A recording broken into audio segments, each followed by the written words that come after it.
নমস্কার বন্ধুরা, আমি সায়নী। তোমাদের সবাইকে স্বাগত জানাই ওঠা পড়ার গল্পের আরও একটা পর্বে। বন্ধুরা, আজ হচ্ছে চৈত্র মাসের শেষ মঙ্গলবার। আজকে আমি তোমাদের সঙ্গে আমার মঙ্গলবারের পূজাবিধি শেয়ার করব।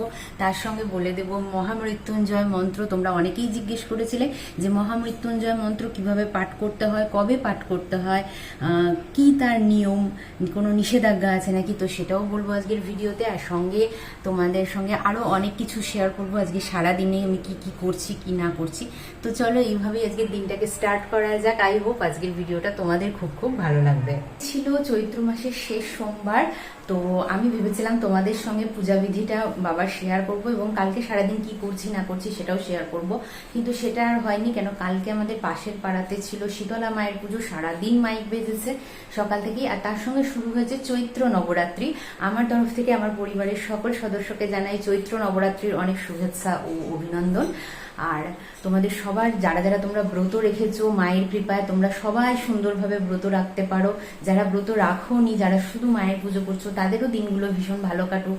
শুভ কোনো কিছু সংবাদ তোমরা পাও, তোমাদের জীবনে অনেক ভালো কিছু আসুক, এটাই কামনা করি।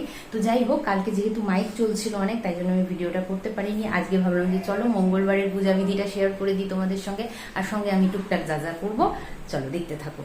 বন্ধুরা, স্নান টান সেরে নিয়েছি, এখন পুজো দেব।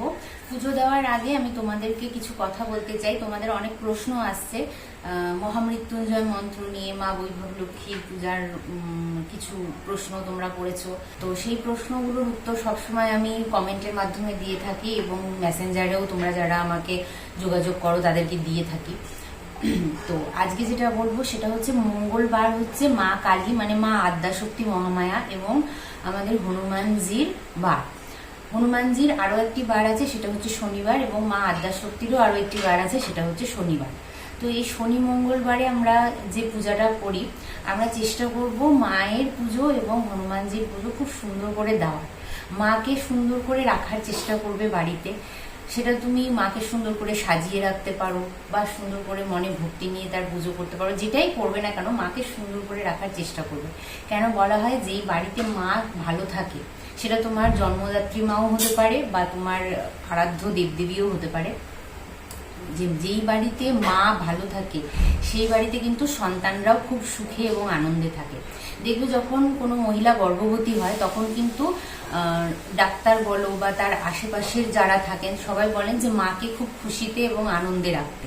তো সেই রকম তাহলে কি হয়, তাহলে হচ্ছে যে সন্তান, যে ভাবী সন্তান যে আসতে চলেছে, সেও খুব আনন্দ মানে ভালো হয়, সে আনন্দে থাকে, দুজনের ক্ষেত্রেই সেটা ভালো হয়। তো সেই রকম বাড়িতে যখন তুমি মা আদ্যাশক্তিকে রাখছো, সেটা বিগ্রহে হতে পারে, সেটা ছবি মানে কোনো চিত্রপটে হতে পারে, তখন কি করবে, মাকে খুব ভালো করে রাখার চেষ্টা করবে। ভালো করে মানে আনন্দে রাখার চেষ্টা করবে। তার সঙ্গে তোমার মনের যা দুঃখ কষ্ট আনন্দ সবকিছু আছে সেটা তুমি শেয়ার করবে, প্রত্যেক দিন শেয়ার করবে। কোনো সময় যদি এরকমও হয় যে তোমার খুব রাগ হচ্ছে, মনে হচ্ছে যে মায়ের সঙ্গে একটু ঝগড়া করবো, সেটাও করতে পারো। সেটা যদি তোমার মন চায় তাহলে অবশ্যই করতে পারো। তবে চেষ্টা করবে মাকে সুন্দর রাখার। সুন্দর বলতে আমি এটা বলছি না যে প্রচুর আড়ম্বরতা বা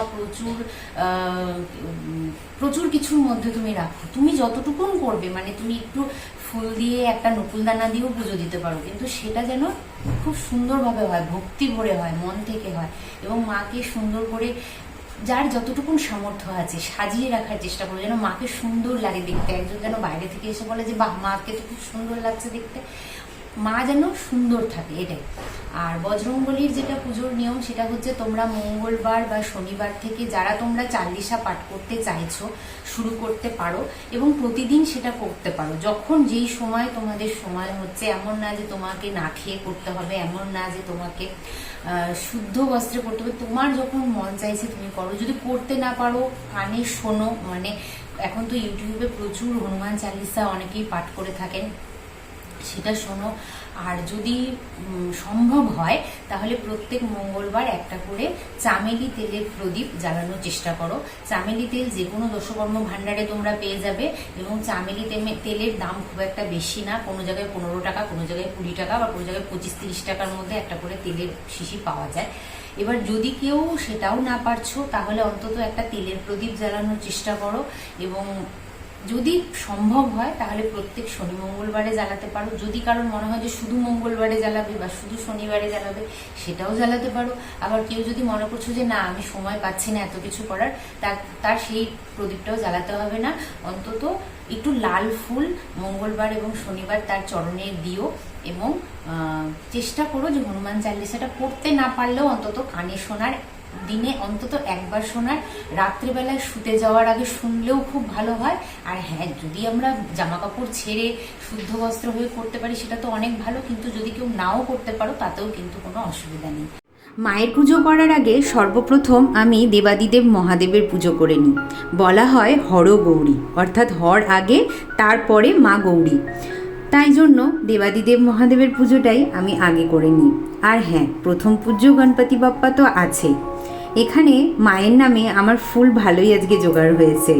আর এখন গণপতি বাপ্পাকেও আমি পুজো করে নিচ্ছি, অর্থাৎ গৌরীনন্দনের পুজো করে নিলাম। তারপরে দেবাদিদেব মহাদেবের মাথায় বেলপাতা দিয়ে তারপরে আমি মায়ের পুজো করি।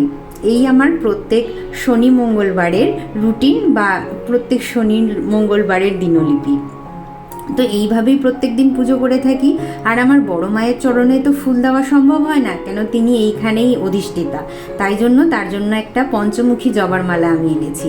প্রত্যেক শনিবার মঙ্গলবারই চেষ্টা করি একটা জবা ফুলের মালা মায়ের জন্য আনার। যেদিন পারি না সেদিন মাকে বলে দিই যে মা, আজ তোমার জন্য আমি সেটা জোগাড় করতে পারিনি। তো যাই হোক, মা তো সেটা বুঝেই যায়। আজ ভোগে বিশেষ কিছু আয়োজন করতে পারিনি, শুধুমাত্র নকুলদানা দিয়েই পূজাবিধি সারলাম। আর তারপরে ধূপ দ্বীপ প্রজ্বলিত করে আরতি করলাম।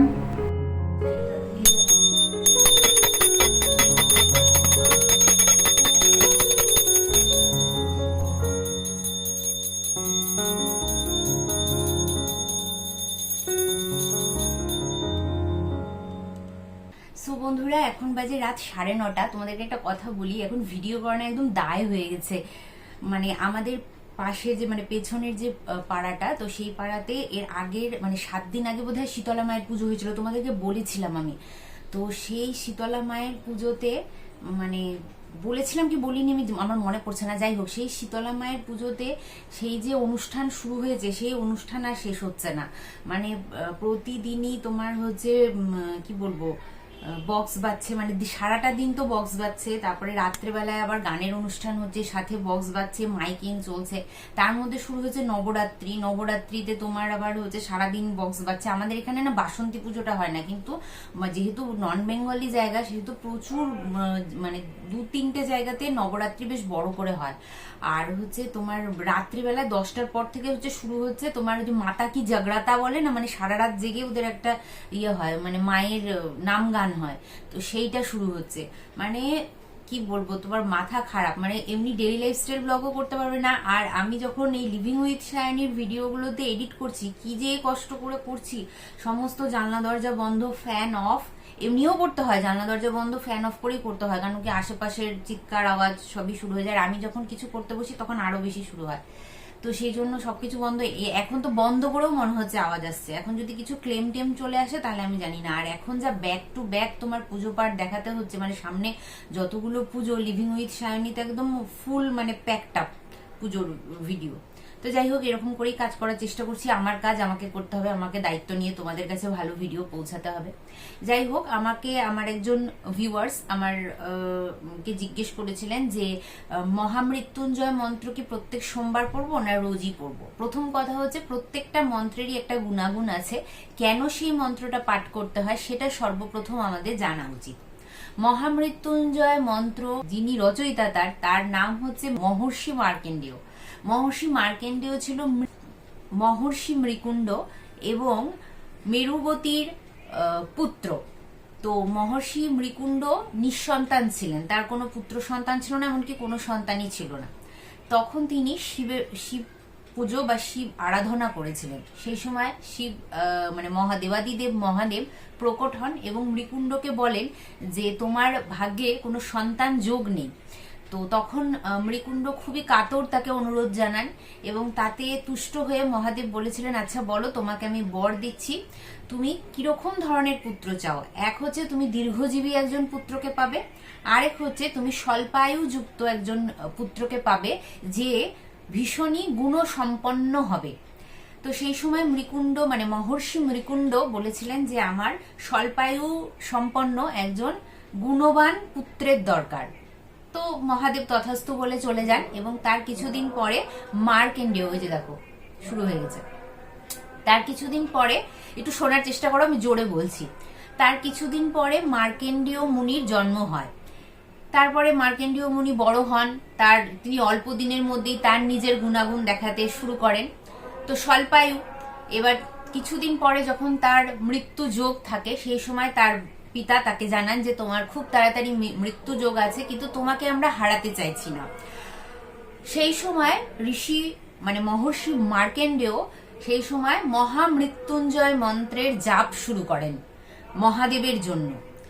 তারপরে একটা সময় মহাদেব তাতে তুষ্ট হন এবং এই সময় যমরাজ তাকে আসেন নিতে, কিন্তু যেহেতু তিনি মহাদেবের শরণাপন্ন সেহেতু যমরাজকে ফিরে যেতে হয়, যমরাজ নিয়ে যেতে পারেন না। সেই সময় মহাদেব প্রকট হন। দাঁড়াও, প্লেন যাচ্ছে, এত সমস্যা না ভিডিও করার, কি বলবো। সেই সময় দেবাদিদেব তাকে আশীর্বাদ করেন যে তোমাকে আমি দীর্ঘজীবী হওয়ার আশীর্বাদ করছি, এবং সেই সময় রচনা হয় মহামৃত্যুঞ্জয় মন্ত্রের। মহামৃত্যুঞ্জয় মন্ত্র হচ্ছে যাদের অকাল মৃত্যু থাকে বা কালো সর্প দোষ থাকে তারা এই মন্ত্রটি জপ করে থাকেন। মহামৃত্যুঞ্জয় মন্ত্রটি কখনোই সব সময় জপ করার জন্য বা প্রত্যেক সোমবারে জপ করার জন্য নয়। প্রত্যেকটা মন্ত্রেরই গুণাগুণ থাকে বন্ধুরা। আমরা যারা প্রত্যেকদিন যেই ভগবানেরই আমরা আরাধনা করি না কেন, সে কৃষ্ণ নাম হতে পারে, সে তোমার বজরংবলীর চাল্লিসা হতে পারে, সেটা হতে পারে তোমার শিব চাল্লিসা, বা এরকমও অনেক সময় হয় যে অনেকে মহালক্ষ্মী মায়ের স্তুতি পাঠ করেন। কিন্তু পাঠ করার পরে এটা অনেক সময় আমাদের মনে হয় আরে কিছু তো হচ্ছে না, কিছু তো আমি ফল পাচ্ছি না, কিন্তু সেটা না। প্রত্যেকটা মন্ত্রেরই একটা গুণাগুণ আছে, সেটা সাই বাবারই মন্ত্র হোক বা যারই মন্ত্র হোক। কিছুদিন কন্টিনিউ করার পরে তোমরা দেখবে সেই মন্ত্রের গুণাগুণ তোমরা নিজেরাই নিজেদের মধ্যে ফিল করতে পারছো। এটাও কিন্তু তাই। যেমন হনুমান চালিসা আমরা পাঠ করি মূলত ভয় নিবারণের জন্য, কোনো কিছুতেই যেন আমরা ভয় না পাই। কোনো পরিস্থিতি হতে পারে, কোনো ঘটনা হতে পারে, বা কোনো কিছু হতে পারে, ভয় যেন না পাই, তার জন্য আমরা হনুমান চালিসা পাঠ করি। সেই রকম মহামৃত্যুঞ্জয় মন্ত্রটি জাপ করা হয় অকাল মৃত্যু কাটানোর জন্য বা কালো সর্পদোষ কাটানোর জন্য। কারোর যদি ভাগ্যে বা কারোর যদি কুণ্ডলিতে মৃত্যু যোগ থেকে থাকে বা যদি কালো সর্প দোষ থেকে থাকে, তবেই সেই ব্যক্তি অথবা তার বাবা মা তার সেই মৃত্যুটাকে নিবারণের জন্য মহামৃত্যুঞ্জয় মন্ত্রের জাপ করতে পারে। সব সময় বা প্রত্যেক সোমবার বা এই সোমবার থেকে শুরু করলাম, বেশ কিছুদিন ধরে চললো, সেইভাবে আমরা মহামৃত্যুঞ্জয় জাপ করতে পারি না। আমরা যখন শিব ঠাকুরের মাথায় জল ঢালবো তখন ওম নমঃ শিবায় বলে জাপ করে জল ঢালবো, এবং তাকে ফুলও যখন নিবেদন করব তখন ওম নমঃ শিবায় বলবো। মহামৃত্যুঞ্জয় মন্ত্র কিন্তু নয় বন্ধুরা, মানে জপ করার নিয়ম এটা নয়। এবার যারা জানেন না তারা হয়তো করেন, বা হয়তো যারা মনে করেন যে সেটা করতে পারি আমি, তাহলে সেটা তাদের বক্তব্য। কিন্তু আমি তোমাদেরকে বলবো সব সময় এটা করবে না। যারা, হ্যাঁ এটা হতে পারে অনেক দিন ধরে যারা রোগ তাপে ভুগছো তারা মহামৃত্যুঞ্জয় মন্ত্র জাপ করতে পারো, অথবা যাদের এই যোগগুলো আছে তারা জপ করতে পারো, বা তার বাবা মা জপ করতে পারে। একজনের হয়ে আরেকজন কিন্তু করতে পারে না, শুধুমাত্র বাবা মা করতে পারে, অথবা যেই ব্যক্তির হয়েছে সেই ব্যক্তিটি করতে পারে। ছেলে মেয়ে বউ বাচ্চা সবাইকে কিন্তু সব মন্ত্র জপ করতে হয় না বন্ধুরা। সবাই জপ করলে সেই মন্ত্রের যে গুণাগুণ থাকে না সেটা ঠিকঠাক ভাবে ফলপ্রদায়ী হয় না। মহামৃত্যুঞ্জয় মন্ত্র তারাই জপ করবে যাদের কালো সর্পযোগ বা অকাল মৃত্যুযোগ আছে, বা অনেক দিন ধরে যারা রোগ তাপে ভুগছো তারা করতে পারো, অথবা সেই ব্যক্তির বাবা মা করবে, ব্যাস এইটুকুনি। আর আরো একটা কথা সেটা বলবো, সেটা হচ্ছে তোমরা অনেকেই বলছো মহালক্ষ্মী মায়ের ছবি এবং ব্রত কথাটা আমার ফেসবুক পেজে আপলোড করতে, তো আমি সেটা করছি না। তোমাদের যাদের প্রয়োজন আমাকে মেসেঞ্জারে নক করো, আমি তোমাদেরকে বলে দেবো। আমার সমস্ত কিছুর লিঙ্ক মানে ইনস্টাগ্রাম এবং ফেসবুকের লিঙ্ক আমার ডিসক্রিপশনে দেওয়া আছে। চলো বন্ধুরা, আজকে আর কন্টিনিউ করা সম্ভব হবে না, এদিকে প্রচুর মানে শুনতেই পাচ্ছ। চলো আজকের মতন এখানেই শেষ করছি, দেখা হবে আবারও আরো একটা সুন্দর ভিডিওর সঙ্গে। ততক্ষণের জন্য তোমরা সবাই খুব ভালো থেকো, সুস্থ থেকো, ভগবান তোমাদের সকলের মঙ্গল করুক।